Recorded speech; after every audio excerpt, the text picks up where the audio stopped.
প্রয়োজনে সাইফুদ্দিন কুতুস, রুকনুদ্দিন বাইবার্স, শাহজালাল ইয়ামানির উত্তরসূরির আরেকবার দেশের স্বাধীনতা রক্ষায় সশস্ত্র বিপ্লবের ডাক দিতে বাধ্য হবে। আমি বলে থাকি জাতিসংঘ, United nation is nothing but A Christian club. জাতিসংঘ মুসলমানের পক্ষে কখনো কাজ করে না, অমুসলিমদের অধিকার রক্ষাই তাদের কাজ।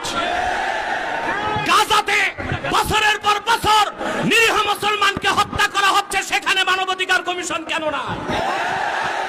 কাশ্মীরে মুসলমানদের হত্যা করা হচ্ছে, সেখানে মানবাধিকার কমিশন কেন না?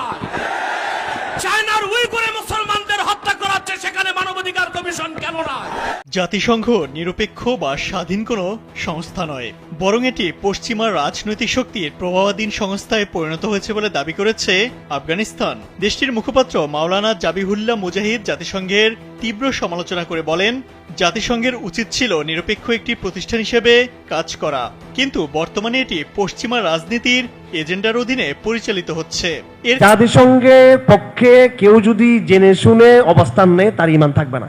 সম্প্রতি বাংলাদেশে জাতিসংঘের মানবাধিকার কমিশন এর কার্যালয় স্থাপন নিয়ে দেশের আলেম সমাজের তুমুল বিরোধিতা পরিলক্ষিত হচ্ছে।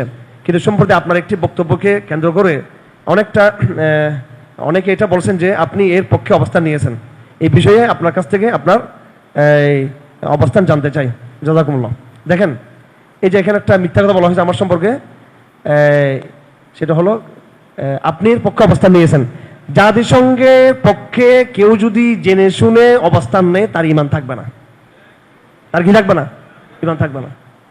ঠিক আছে, এর পরিষ্কার কথা এটা।